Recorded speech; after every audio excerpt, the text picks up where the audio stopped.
While you're less likely to need to replace a Berd spoke than a metal spoke, the reality is crap happens.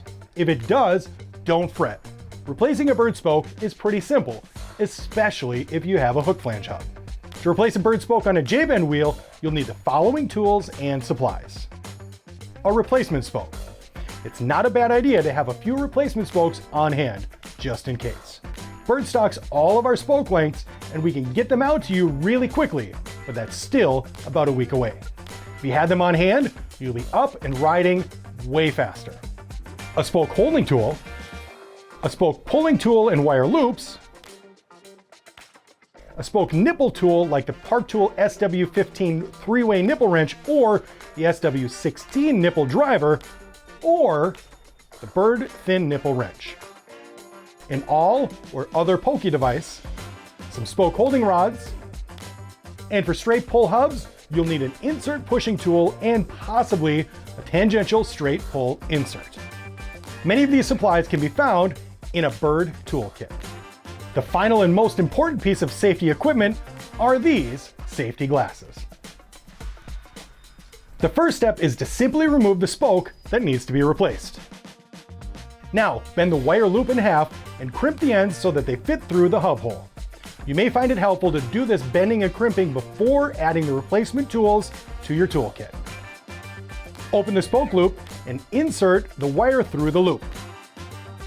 Push the loop through the spoke hole, attach the spoke pulling tool, and pull the spoke through the hub. If you're using a straight pull hub, you'll need to thread a tangential straight pull insert onto the wire and use the pushing tool to set the insert in place. If you're working with a J-bend hub, you can skip this step. Now, use the awl or sharp pokey device and open up the loop of the spoke so that you can insert a spoke holding rod. Position the rod so that it's in the center of the loop and pull the spoke tight from the other side. For hook flange hubs, it's a lot easier. Remove the broken spoke and loosen the other spoke that shares the flange. Loop one spoke through the other, maintaining the correct crossing pattern at the hub flange. Now, lace the spoke onto the spoke nipple and tighten. It's always best practice to replace the nipple with the spoke, but if that's not possible, you can reuse the existing spoke nipple. Just add replacing the spoke nipple to your future projects list. Hold the spoke with a spoke holding tool and tighten with your nipple wrench. This is easiest by using a nipple wrench from the tire side, but if you're out in the field, you may be able to use the thin nipple wrench. Tighten the spoke to the correct tension that matches the other like spokes. You can use a tensiometer and match the tension of the other spokes, or you can plug the spokes like a guitar and match the tone. Remember, there's a high tension and low tension side of your spokes, so be sure to match the correct spokes. In general, the high tension will be the drive side on the rear and the disc side on the front. Due to the viscoelastic properties of Berd spokes, the new spoke will lose some tension over the next couple of days.